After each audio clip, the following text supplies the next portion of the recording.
Yesterday, we showed you this remarkable scene. A policeman in a supposedly civilized country busting into an Easter service and attempting to close it down, which was in fact an illegal act by those coppers. In this case, the mass strengths of the constabulary didn't measure up to one determined pastor, and he cast them out of his church. That preacher joins us now, Arthur Polski. Pastor, it is great to see you. You're joining us from Calgary, where those nice Canadian police suddenly invaded, and you basically, through the sheer force of your personality, threw them out of the temple, and it was a wonderful thing to see those guys retreating down the stairs. What's interesting is you grew up behind the Iron Curtain, and what happened to you over Easter is exactly, I take it, why you didn't want to stay behind the Iron Curtain. That's exactly, sir. Thank you so much for having me. I grew up under communist dictatorship, behind the Iron Curtain, under the boot of the Soviets, and I'm telling you, that's no fun at all. It was a disaster. Police officers could break into your house 5 in the morning.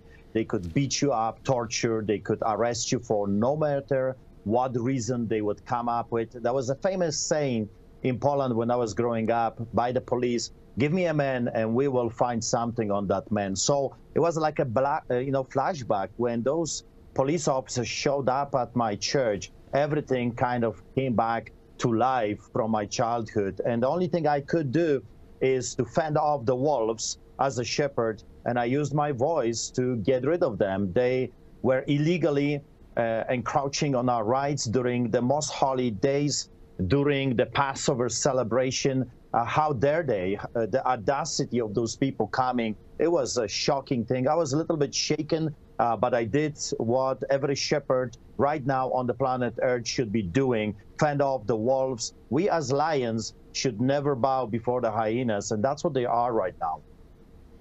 Well, the hyenas are fairly confident in their powers, and a lot of the things that have become accepted in the last year, for example, New York police kicking a woman to the ground because she's not wearing a mask, governors of American states and Canadian provinces telling you whether you're allowed to have your granny or your aunt over for Christmas or Thanksgiving.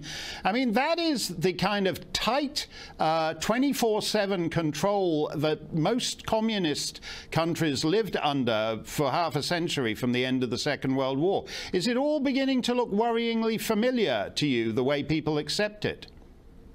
Yes, it is. I have been warning Canadians for the past 16 years that that's what's coming. I could smell it. I could see it at every corner. The implementation of what we are seeing now, it started way about 20 years ago. So growing up under communist dictatorship, I mean, that's a disaster. That's hell on earth. And I see it already in our Western democracies. So the only way I know how to fight them is 1981, that I witnessed millions of Poles taking to the streets and saying to them, "No more, get out of our country, get out, stop."